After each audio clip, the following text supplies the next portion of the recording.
হরে কৃষ্ণ, সবাইকে কৃষ্ণ প্রীতি ও শুভেচ্ছা।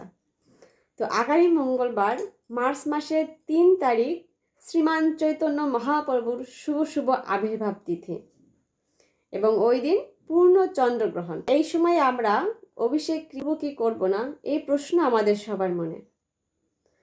তো মায়াপুরের শ্রীপাদ কমলাপতি প্রভু মায়াপুর মন্দিরের প্রধান পূজারী শ্রীপাদ জয়নিবাস প্রভুর সাথে আলোচনা করে বলেছেন, মায়াপুর মন্দিরে নির্ধারিত সময় অভিষেক হবে, অর্থাৎ চন্দ্রগ্রহণের সময় অভিষেক হবে। কারণ মহাপ্রভুর আবির্ভাব তিথি বা জন্মের সময় চন্দ্রগ্রহণের প্রভাব অশুভ বা খারাপ হতে পারে না। তাই মায়াপুর ধামে মহাপ্রভুর জন্মস্থানে নির্ধারিত সময় চন্দ্রগ্রহণের সময় অভিষেকটা হবে। আর মায়াপুরের বাহিরে যদি মায়াপুর মন্দিরকে অনুসরণ করে ওই সময় অভিষেক করানো হয়, তাতে কোনো অশুভ বা খারাপ হবে না।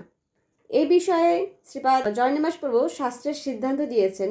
চৈতন্য চরিতামৃতের আদি লীলায় 13 অধ্যায়ের 91 নম্বর শ্লোকে, অকলঙ্ক গৌরচন্দ্র দিলা দর্শন, সকলঙ্ক চন্দ্রে আর কোন প্রয়োজন। অর্থাৎ অকলঙ্ক গৌরচন্দ্র যখন দেখা দিলেন, তখন আর সকলঙ্ক চন্দ্রের কি প্রয়োজন। এবং 92 নম্বর শ্লোকে বলেছেন, এত জানি রাহু কৈলা চন্দ্রেরও গ্রহণ, কৃষ্ণ কৃষ্ণ হরি নামে ভাসে ত্রিভুবন। অর্থাৎ তা বিবেচনা করে রাহু পূর্ণ চন্দ্র গ্রাস করল এবং তখন কৃষ্ণ কৃষ্ণ হরি হরি এই নামে ত্রিভুবন প্লাবিত হলো।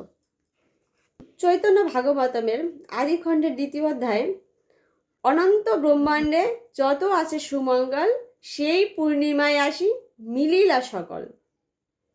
সংকীর্তন সহিত প্রভুর অবতার, গ্রহণের ছলে তাহা করেন প্রচার।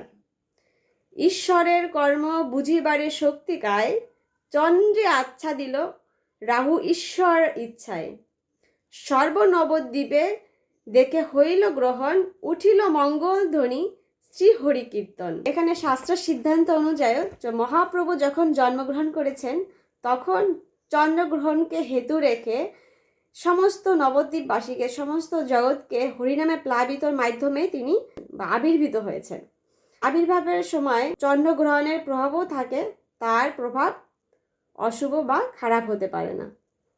আর প্রসাদের যে বিষয়, যদি অনেক ভক্তের আয়োজন হয়ে থাকে, তাহলে চন্দ্রগ্রহণের পূর্বে রান্না করে ভগবানকে ভোগ নিবেদন করে সেই প্রসাদ সুন্দরভাবে ঢেকে রাখতে পারবেন। আর যদি অল্প ভক্তের আয়োজন হয়ে থাকে, তাহলে আগে সবজি তৈরি করে ঢেকে রাখবেন এবং চন্দ্রগ্রহণের পরে গঙ্গা স্নান করে রান্না করে ভোগ দিয়ে সেই প্রসাদ পেতে পারবেন। তারপরও যদি কারো মনে সংকোচ থেকে থাকে এই সিদ্ধান্তের ওপর, তাহলে আপনারা চন্দ্রগ্রহণের পরে গঙ্গা স্নান করে ভগবানের অভিষেক করতে পারবেন।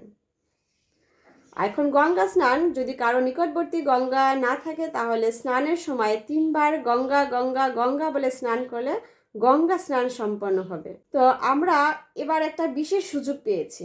শ্রীমান চৈতন্য মহাপ্রভু 1486 খ্রিস্টাব্দে যখন এই ধরাধামে আবির্ভূত হয়েছিলেন, তখন পূর্ণ চন্দ্রগ্রহণ ছিল এবং এবছরও ঠিক সেই পূর্ণ চন্দ্রগ্রহণের মধ্যে শ্রীমান চৈতন্য মহাপ্রভুর আবির্ভাব তিথি উদযাপন করা হবে।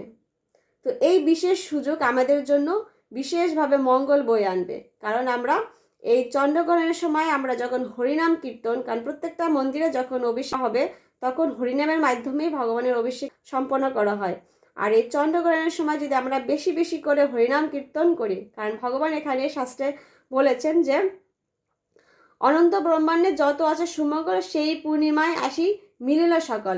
সংকীর্তন সহিত প্রভুরও অবতার, মানে প্রভু যখন অবতার হয়েছিলেন তখন হরিনামে এই জগৎকে প্লাবিত করেছিলেন।